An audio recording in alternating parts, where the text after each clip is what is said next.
Selamat datang di Beetle Channel, semoga kita bahagia. Jangan lupa subscribe, like, komen dan share agar channel ini semakin berkembang. Terima kasih. Bab 1391. Ryder terdengar sangat bersemangat melalui telepon. Jasper berkata dengan ringan, "Itu bagus. Perusahaan akan beroperasi seperti biasa. Lakukan saja apa yang perlu Anda lakukan dan nyamankan karyawan agar mereka tidak terpengaruh oleh kejadian ini. Hal serupa tidak akan terjadi lagi di masa depan." Setelah mendengar apa yang Jasper katakan, Ryder bertanya dengan ragu, "Tuan Lain, apa kau sudah mencapai kesepakatan dengan keluarga Atticus?" "Yah, kesepakatan tercapai, tetapi yang paling penting adalah menyakiti mereka di tempat lain sehingga mereka mau datang ke meja dan berdiskusi dengan benar." Kata-kata Jasper terdengar acuh tak acuh, tetapi Ryder bisa mendeteksi berita mengejutkan yang tersembunyi di baliknya. Tuan Lain punya cara untuk membuat keluarga Atticus tunduk padanya dan dia bahkan bisa memaksa mereka untuk datang ke meja negosiasi. Orang harus memahami bahwa keluarga Atticus adalah keluarga kaya yang mapan di Harbor City. Meskipun mereka bukan salah satu dari 4 keluarga kaya, semua orang di Harbor City tahu bahwa mereka tidak kalah dengan salah satu dari 4 keluarga. Sambil menekan keterkejutan yang melonjak di hatinya, sikap Ryder secara tidak sadar menjadi lebih hormat. "Bapak Lain, aku akan kembali bekerja. Jangan khawatir, tidak akan ada masalah internal di dalam perusahaan." Jasper tertawa dan berkata, "Saya bisa menyelesaikan faktor eksternal, tetapi internal adalah tanggung jawab Anda, jadi ini adalah pekerjaan Anda. Saya akan menyerahkannya kepada Anda." "Ya, Tuan Lain." Begitu Jasper meletakkan telepon, Henry bergegas mendekat. "Baru saja ayah saya dan saya sedang menelepon, dan dia tiba-tiba dipanggil. Tampaknya sesuatu yang besar telah terjadi. Dia meminta saya untuk memberitahu Anda untuk menonton berita internasional." Henry menunjukkan ekspresi serius yang langka. Jasper tidak bermalas-malasan ketika melihat ini, dan dia langsung menyalakan televisi sebelum beralih ke saluran berita langsung Amerika Serikat yang terhubung melalui satelit. Seorang lelaki tua kurus dengan rambut beruban muncul di layar televisi. Dia berdiri di podium saat memberikan pidato. Jasper bisa mengenali lelaki tua itu tanpa melihat subtitle di bawah ini. Setiap orang yang berkecimpung di bidang ekonomi dan keuangan di seluruh dunia pasti mengenalnya. Greenspanner, ekonom top dunia dan salah satu pendiri makroekonomi modern. Dibandingkan dengan gelar akademisnya, hal yang paling menakutkan tentang dirinya adalah pekerjaannya. Dia adalah SAR ekonomi, dan Ketua Federal Reserve Amerika Serikat. Jasper, yang terlahir kembali, tahu bahwa lelaki tua kurus dan rendah hati di depannya akan tetap menjadi Ketua Federal Reserve System hingga 2006. Dia adalah Ketua Federal Reserve terlama dalam sejarah Amerika Serikat, mempertahankan posisinya melalui 6 presidensi yang berbeda. Dapat dikatakan bahwa lelaki tua kurus ini telah menetapkan dominasi dolar dan mengatur panggung untuk dolar sedemikian rupa sehingga tidak dapat ditantang setidaknya selama 50 tahun ke depan. Demikian pula, ia juga merupakan pembangun inti dari kerajaan ekonomi Amerika Serikat. Dia adalah raja yang tidak bermahkota di bidang ekonomi.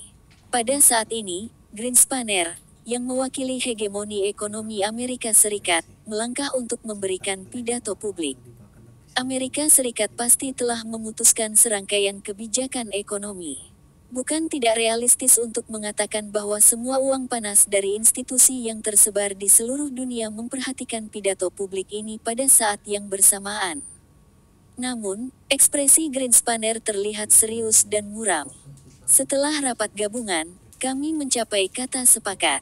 Kita tidak bisa hanya duduk dan menyaksikan akumulasi kekayaan Amerika Serikat selama bertahun-tahun menguap begitu saja." Bab 1392. Setiap orang atau institusi yang mencoba mempersingkat pasar saham Amerika Serikat dalam masa sulit ini akan dipandang sebagai upaya untuk memprovokasi kita. Dan kami akan memberikan serangan balik yang paling menyakitkan untuk setiap provokasi seperti itu. Jasper sangat berterima kasih. Untungnya, Henry datang tepat pada waktunya untuk mengingatkannya akan hal ini. Itu memungkinkan dia untuk menghindari serangkaian kata-kata hampa yang panjang, dan hanya menangkap informasi penting.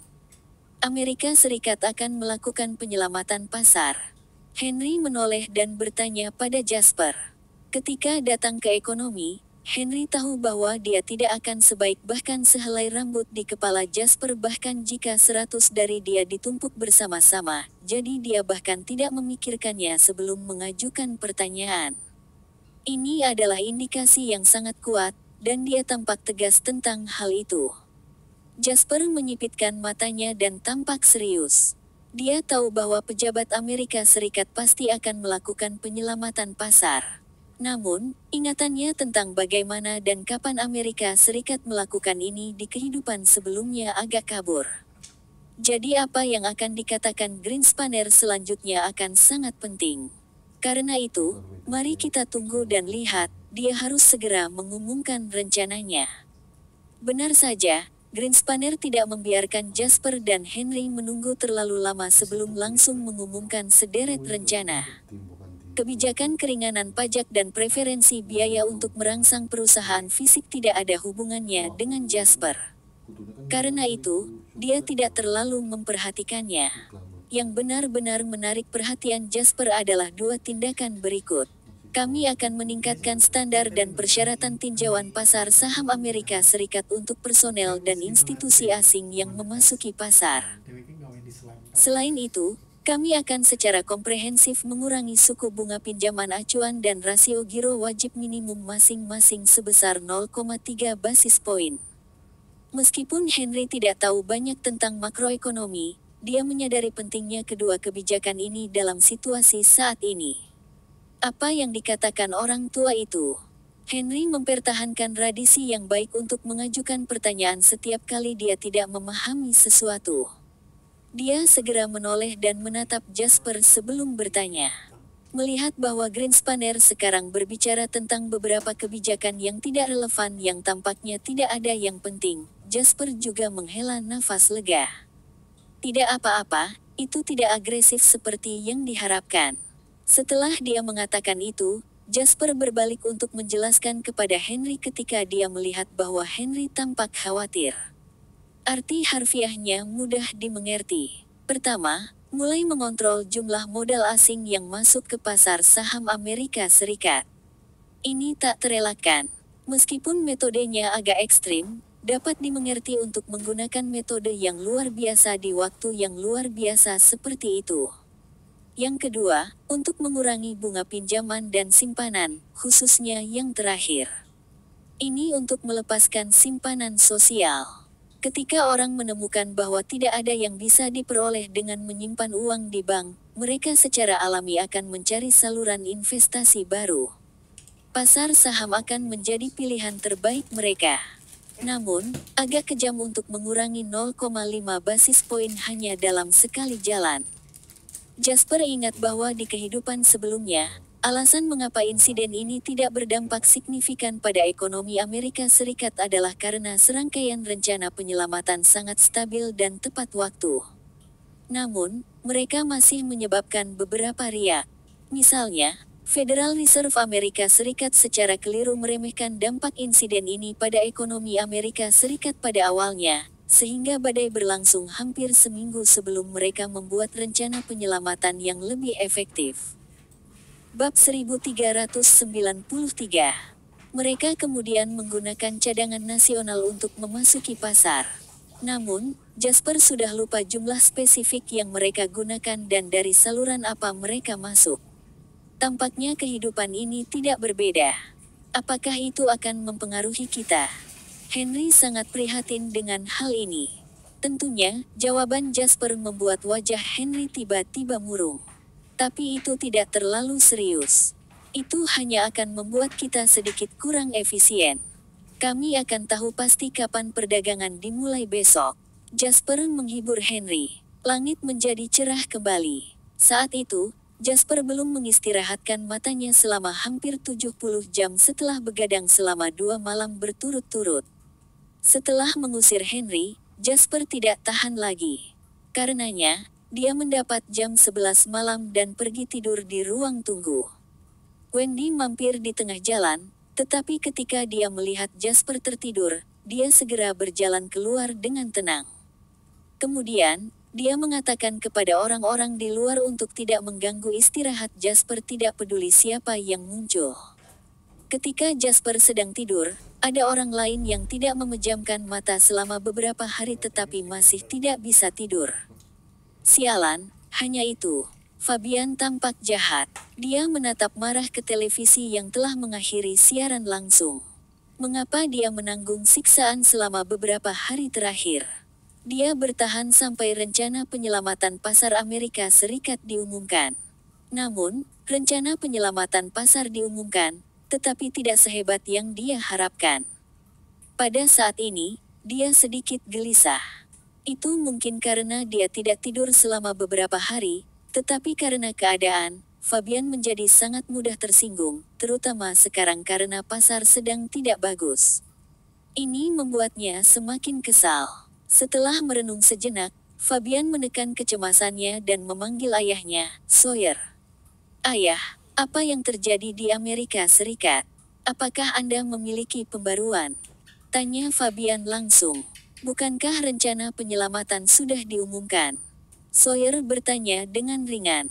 Tapi apa gunanya kekuatan seperti itu? Fabian bertanya, tidak puas. Para pejabat memiliki alasan untuk melakukan sesuatu. Mereka harus melihat gambaran besar ketika membuat keputusan. Tidak mungkin membuat rencana yang hanya melayani Anda, mengerti? Sawyer berkata dengan suara yang dalam. Fabian masih sedikit tidak mau. Dia berkata, tetapi rencana penyelamatan semacam ini hanya akan berfungsi untuk meringankan situasi saat ini. Itu tidak bisa berbuat banyak. Anda harus tahu bahwa tidak peduli seberapa kuat Amerika Serikat, tidak mungkin bagi mereka untuk melawan seluruh dunia. Ada aturan dasar yang harus diikuti dalam hal pertukaran antar negara, dan hal yang sama berlaku untuk pertukaran antara dua individu. Meningkatkan hambatan masuk bagi investasi asing sudah merupakan langkah yang sangat berisiko. Misalnya, kemungkinan akan menyebabkan serangkaian reaksi diplomatik. Anda tidak perlu tahu banyak tentang hal-hal ini. Singkatnya, rencana seperti itu tepat untuk situasi saat ini. Fabian menggertakkan giginya. Wajahnya gelap. Dalam keheningan ini, Sawyer tiba-tiba bertanya, berapa banyak kerugianmu dalam pertarunganmu dengan Jasper? Fabian terkejut, dan berkata dengan tergesa-gesa, tidak banyak. Kapan terakhir kali Anda menjawab pertanyaan saya dengan panik seperti itu? Sawyer bertanya dengan dingin. Fabian menghela nafas dan menjawab dengan jujur. Saat ini diperkirakan sekitar 1,2 miliar US dollar. Ini hanya kerugian pribadi saya. Sawyer juga terengah-engah pada saat ini. Kau telah mengecewakanku. Setelah waktu yang lama, suara Sawyer bisa didengar. Ayah, aku tidak bisa disalahkan. Saya akan menghancurkan Jasper sepenuhnya, tetapi Tuhan membantunya. Sejujurnya, aku bertanya-tanya apakah Jasper berkolusi dengan para teroris itu untuk merencanakan ini. Kata Fabian dengan marah. Kamu bodoh, teriak Sawyer. Jika Anda kalah, Anda kalah. Apakah berarti mencari-cari alasan? Bisakah itu mengubah fakta bahwa kamu kalah? Fabian menolak untuk menerima ini, saya belum kalah. Aku hanya dalam posisi yang kurang menguntungkan untuk saat ini. Kalau begitu lakukan apa yang menurutmu harus kamu lakukan. Jangan menangis padaku seperti anak kecil yang kalah berkelahi. Keluarga Atticus tidak membutuhkan keturunan yang mengecewakan seperti itu, kata Sawyer dingin. Fabian menggertakkan giginya dan bertanya dengan dingin, ada cara. Di dunia ini, legalitas caramu akan selalu ditentukan oleh pemenangnya. Bersambung, terima kasih telah menyaksikan dan mendukung channel ini.